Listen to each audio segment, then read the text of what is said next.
Hello everyone, welcome to the Learning Platter CS. In this video, we are going to discuss basic organization of a computer.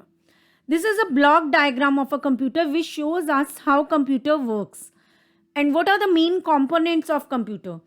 तो यहाँ पे देखिए हमारे 4 main components हैं input unit, output unit, storage unit and central processing unit.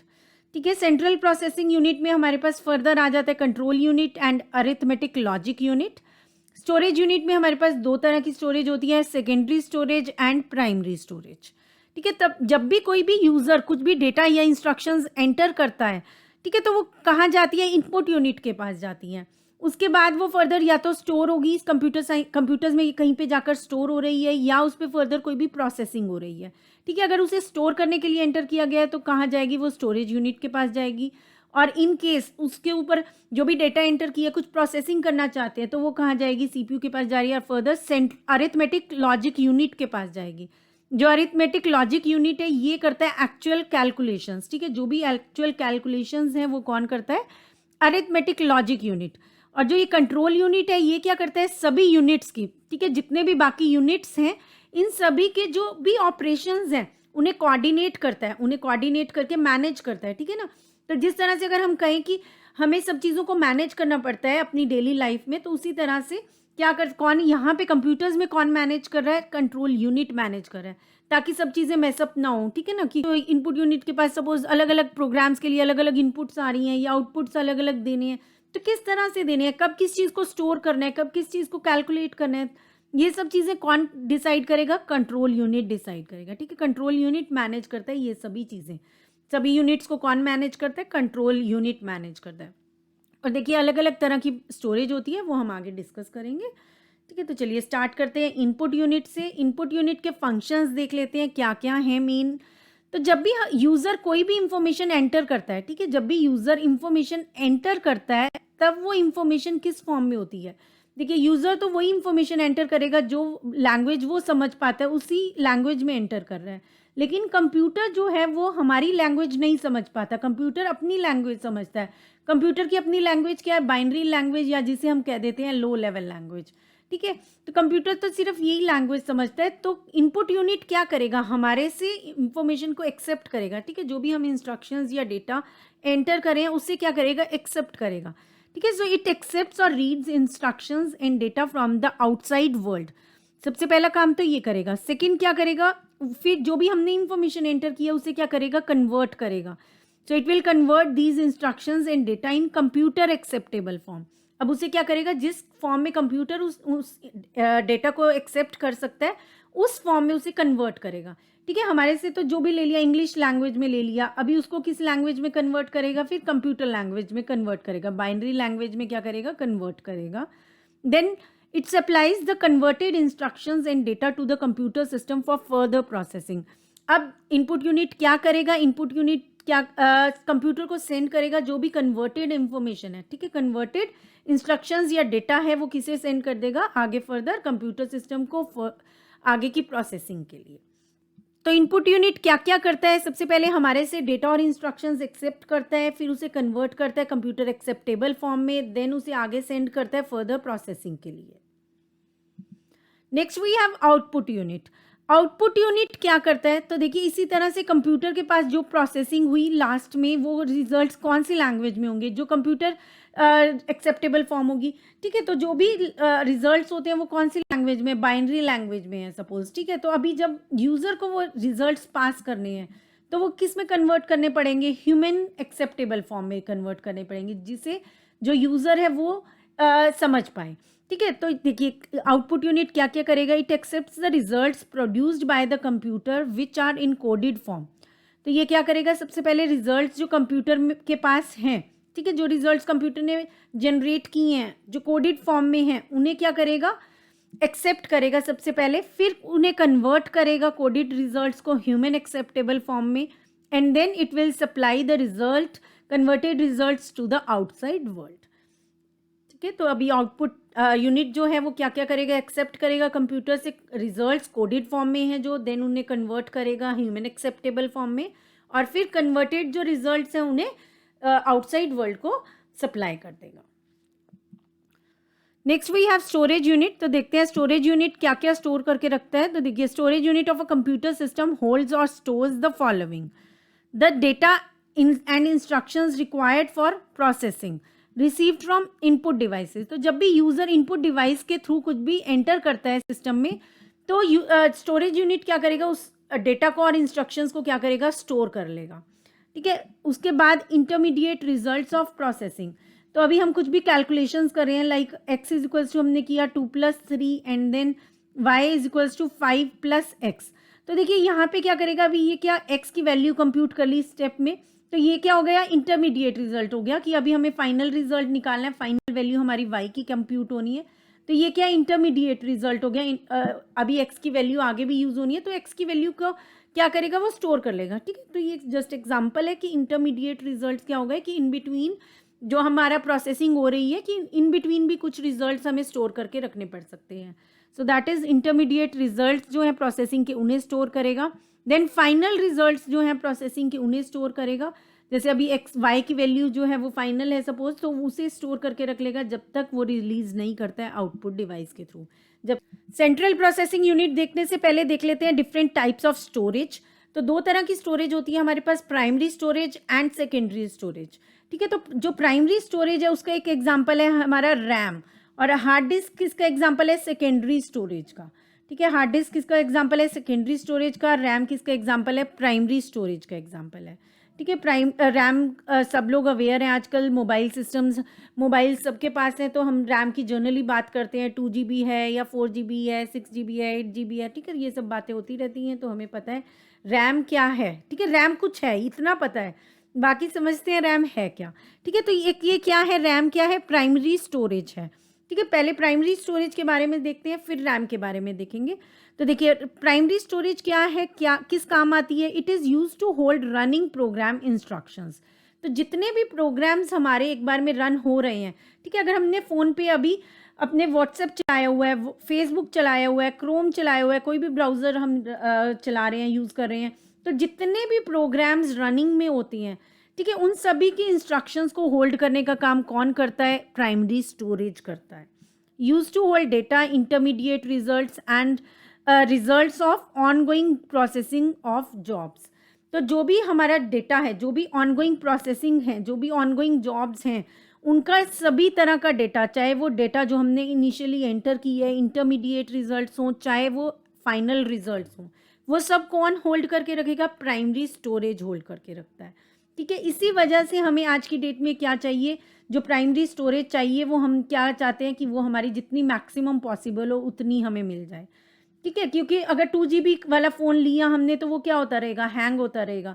Instead अगर हम 8 GB वाला phone लेंगे तो वो क्या होगा, हैंग नहीं होगा, क्योंकि आजकल ऐसा नहीं है कि सिर्फ एक ही काम कर रहे हैं हम। अगर व्हाट्सअप देख रहे हैं तो सिर्फ वही रनिंग में है, हमारे बहुत सी एप्लीकेशंस क्या रहती हैं, रनिंग मोड में रहती हैं।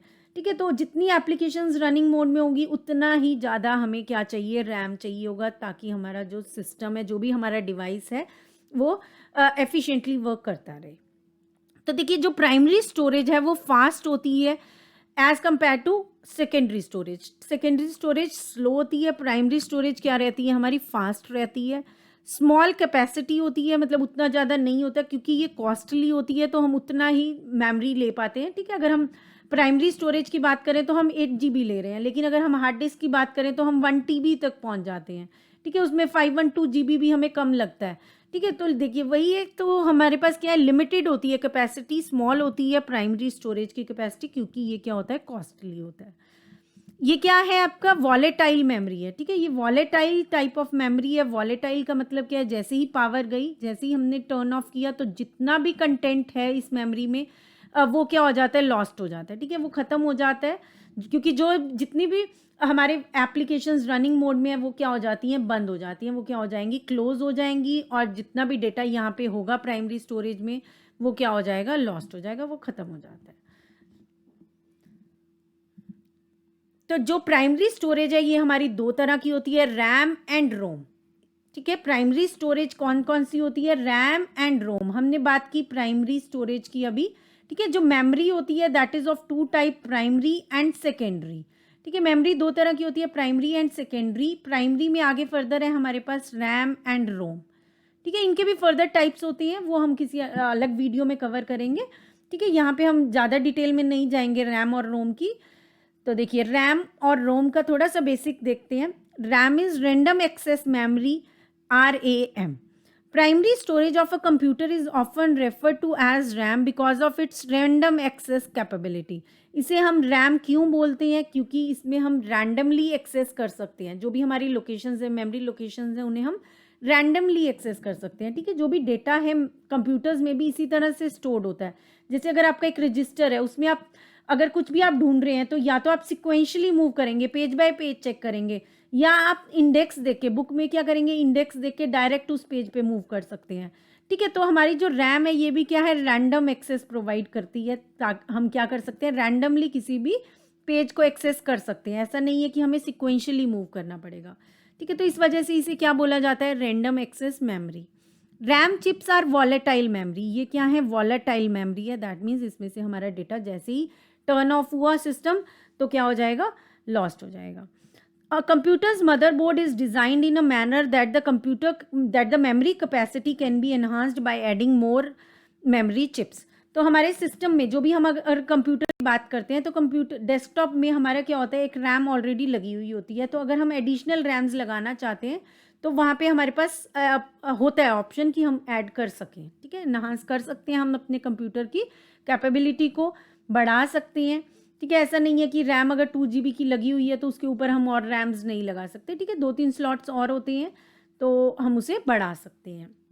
So additional RAM chips which plug into special sockets on the motherboard are known as single inline memory modules. तो उस तरह के जो रैम चिप्स हमारे यूज़ होते हैं, एडिशनल रैम चिप्स जो यूज़ होते हैं, उन्हें क्या बोलते हैं हम, single inline memory modules, that is SIMMS। Next we have read only memory, ठीक है। तो ये प्राइमरी स्टोरेज का ही एक पार्ट है, प्राइमरी मेमोरी का ही टाइप है रैम एंड रोम, ठीक है। सेकंड कौन सा टाइप है प्राइमरी स्टोरेज का, ROM, that is read only memory. ये कौन सा टाइप है, नॉन वॉलेटाइल है, ठीक है। तो प्राइमरी स्टोरेज का ही रोम जो है ये नॉन वॉलेटाइल मेमोरी चिप है। इसमें हमारा जो भी डेटा होगा वो लॉस्ट नहीं होता है, वो हमारा परमानेंट होता है, ठीक है, वो टेम्परेरी नहीं है। जो भी रैम में डेटा है वो क्या है, टेम्परेरी है। So data stored in ROM can only be read and used. तो जो डेटा और रोम पर है ना वो सिर्फ रीड कर सकते हैं हम, और उसे सिर्फ यूज़ करते हैं, उसको उसमें कुछ भी चेंजेस नहीं कर सकते। We can not update that data, that's why it is known as read only memory. तभी इसे क्या बोलते हैं हम, read only memory, because we can only read and use that data, we can not change update that data. ROMs are mainly used to store programs and data which do not change and are frequently used. तो रोम में हम कौन सा data use करते हैं, कौन से programmes use करते हैं जिन्हें हमें फ्रिक्वेंटली यूज़ करना है और जिन्हें चेंज नहीं करते हैं, ठीक है, जो बार बार चेंज नहीं होते हैं और जो फ्रिक्वेंटली यूज़ होते हैं। जैसे हमारा सिस्टम बूट प्रोग्राम, तो सिस्टम बूट जो होता है हमारा, जब भी हमारा सिस्टम हम टर्न ऑन कर रहे हैं तो बूटिंग प्रोसेस होता है। तो जो सिस्टम बूट प्रोग्राम है वो हमारा बार बार यूज़ होता है फ्रिक्वेंटली, और ये कभी भी चेंज नहीं होता है, ठीक है। तो इस तरह के प्रोग्राम्स हम कहाँ स्टोर करते हैं, रोम में स्टोर करते हैं। Next we have secondary storage. तो देखिए हमने प्राइमरी स्टोरेज समझा क्या होता है, नेक्स्ट हमारे पास है secondary storage, used in a computer system to overcome the limitations of primary storage. तो हमने देखा प्राइमरी स्टोरेज जो है उसकी कुछ लिमिटेशंस हैं, लाइक वो क्या है, एक्सपेंसिव है। सबसे पहले तो वो क्या है, एक्सपेंसिव है, तो हम उसे लिमिटेड ही परचेज कर सकते हैं।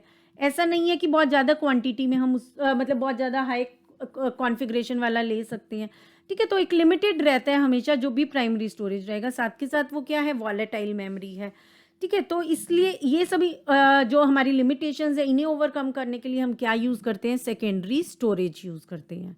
तो देखिए सेकेंडरी स्टोरेज क्या है, it has virtually unlimited capacity because the cost per bit of storage is very low. तो इसमें आपका जो कॉस्ट रहता है पर बिट ऑफ स्टोरेज वो बहुत लो रहता है, इस वजह से ये क्या है, अनलिमिटेड कैपेसिटी रहती है। उसमें क्या है, प्राइमरी स्टोरेज में लिमिटेड रहती है, इसमें क्या है, वर्चुअली हम बोल रहे हैं अनलिमिटेड। देखिए अनलिमिटेड तो नहीं होती है, लेकिन स्टिल क्या है कि हम ये बोल सकते हैं कि कॉस्ट पर बिट जो है वो बहुत कम है, तो हम परचेज कर सकते हैं। Has an operating speed far slower then that of the primary storage. इसकी स्पीड जो रहेगी वो क्या रहेगी, स्लो रहेगी, ठीक है। प्राइमरी स्टोरेज फास्ट होता है लेकिन सेकेंडरी स्टोरेज क्या होता है, स्लो होता है। Use to store large volumes of data on a permanent basis. तो यहाँ पे हम large volume of data store करते हैं, काफ़ी मात्रा में डेटा को स्टोर करते हैं और परमानेंट बेसिस पे स्टोर करते हैं, ठीक है। तो क्योंकि वो जो प्राइमरी मेमोरी है वो ऑनगोइंग के लिए, जो एप्स हम यूज़ करें उनका डेटा स्टोर करती है। अगर हमें इमेजेस स्टोर करनी है, म्यूजिक सॉन्ग स्टोर करने हैं, तो वो हम परमानेंटली स्टोर करना चाहेंगे अपने डिवाइस में, और वो क्या होते हैं कि उनका जो स्पेस होता है वो ज़्यादा स्पेस कंज्यूम करते हैं। तो इसलिए ये कहाँ वो उस तरह का डेटा कहाँ स्टोर किया जाता है, सेकेंडरी स्टोरेज में। और secondary storage is also known as auxiliary memory, इसे हम ऑक्सिलरी मेमोरी भी बोलते हैं।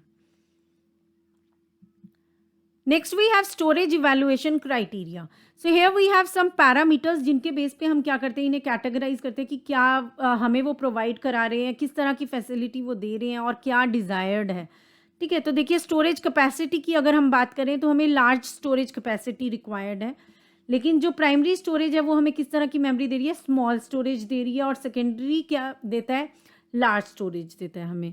एक्सेस टाइम हम क्या चाहेंगे कि फास्टली एक्सेस करें, जो भी हमने काम करना है हम आज की डेट में क्या चाहते हैं कि फास्ट हो, ठीक है। चाहे हमने क्रोम किसी भी ब्राउज़र पे वर्क करना है, चाहे कोई भी ऐप यूज़ करें, हम क्या चाहते हैं कि फास्ट हो वर्किंग, है ना।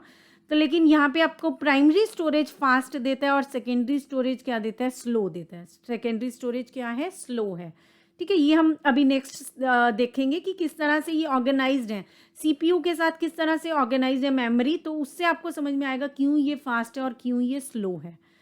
Cost per bit of storage, तो देखिए cost per bit of storage की अगर हम बात करें तो हमारा मोटिव क्या रहेगा, हमें क्या डिज़ायर्ड है, लोअर कॉस्ट हो।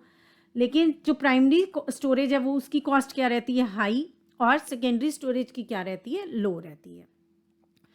वोलेटिलिटी, अब हम क्या चाहेंगे कि जो हमारा स्टोरेज है वो किस तरह का हो, नॉन वॉलेटाइल हो।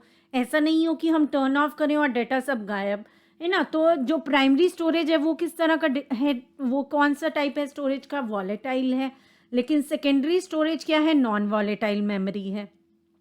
नेक्स्ट क्या है, एक्सेस। सो डिजायर्ड क्या रहता है, रैंडम एक्सेस, ठीक है। हम ऐसा नहीं चाहेंगे कि जो भी हमारी मेमोरी है उस पर हम एवरी लोकेशन मूव करते हुए चल रहे हैं, ठीक है ना, एवरी लोकेशन, हर लोकेशन को चेक करते हुए चल रहे हैं। तो हमें क्या चाहिए, रैंडम एक्सेस चाहिए, जो प्रोवाइड करता है प्राइमरी स्टोरेज। और ये क्या प्रोवाइड करे हमें, स्यूडो रैंडम एक्सेस या सिक्वेंशियल एक्सेस, ठीक है। हमें हर जो भी लोकेशन है उसे चेक करते हुए चलना है, सिक्वेंस वाइज ही हम मूव कर सकते हैं इस।